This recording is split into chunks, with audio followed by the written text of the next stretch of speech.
Let's talk about something we all took for granted when we went to the movies to see the Super Mario Bros. Movie. Everything, absolutely everything in that story seems to shout from the rooftops that Peach and Mario are destined to end up together, right?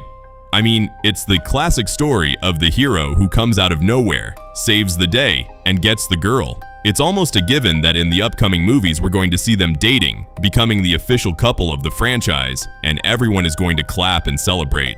But if we stop and think for a second, if we put aside our video game nostalgia and coldly analyze the characters as if they were real people in the modern dating world, you'll realize a truth that might just blow your mind.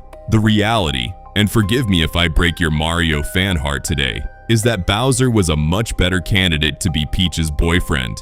Yeah, you heard that right. The big spiked shell villain is the real catch of this story. Think about it and bear with me through this analysis. For starters, let's talk about status, lifestyle compatibility, and day-to-day pressures. Peach isn't just some random girl wandering around without a care in the world. She's the absolute ruler of the entire Mushroom Kingdom, a monarch with massive responsibilities and a whole nation depending on her. And who is the only person in this entire universe who can truly understand what it means to carry the enormous weight of a crown? Exactly, Bowser. He's not a plumber who just fell through a pipe from Brooklyn trying to figure out how this new world works. He already has his own entire kingdom. He has entire armies, castles, endless resources, and servants at his absolute disposal. And not only that, Bowser has an imposing magical power, just like Peach, who also proved she's no damsel in distress. They are in the exact same league, playing at the same hierarchical level. They share a deep understanding of what it means to lead a nation. But it doesn't just stop at material things, politics, or power, because this is where the pure, unadulterated romance factor comes in. Do you know how hard it is nowadays to find someone who will dedicate a song to you with so much passion without caring what others think? Bowser isn't just a grumpy, fire-breathing monster when he gets mad. He's hiding the soul of an artist. He can sing, he plays the piano with an emotional skill that any professional musician would envy, and most importantly, he has been deeply, madly, and hopelessly in love with her for many years. It's not a passing whim he came up with yesterday. It's a love that has matured, a devotion that drives him to want to cross entire worlds. That song, Peaches, isn't just a funny joke in the movie. It's the raw demonstration of a man, or well, a dragon turtle, who doesn't have an ounce of fear when it comes to showing his most vulnerable feelings to the love of his life. Now, let's touch on a point that I think is fundamental and that a lot of people completely ignore when talking about him.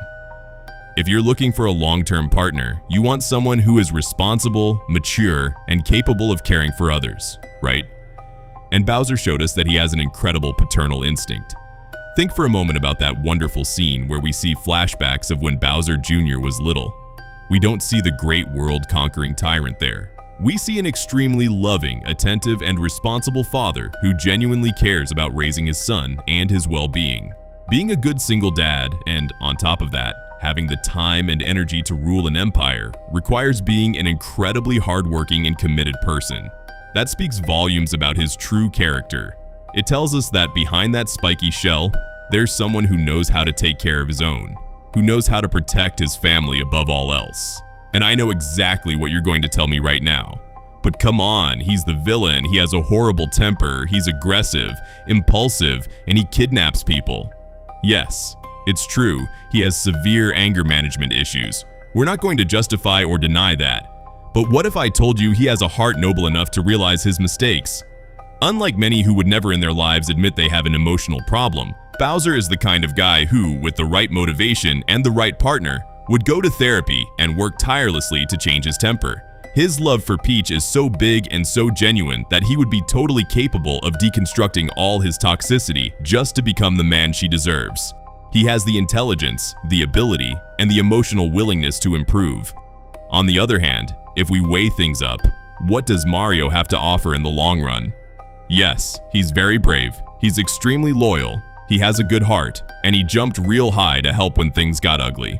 But he has neither the resources, nor the life experience, nor the status, nor the emotional maturity, let alone the artistic talent and historical devotion that Bowser has always shown the princess. Mario is simply the exciting new guy, the adventure that just arrived, the classic summer fling. But Bowser is the man you build an empire and start a lifelong family with. So honestly, it wouldn't surprise me at all if one day, when the novelty of the hero in the red cap and overalls wears off, Peach finally opens her eyes. Maybe one day she'll realize all the tremendous value she let go, start seeing the King of the Koopas in a different light, and, against all odds, end up falling madly in love with the real Catch who was always there, ready to give her the entire world.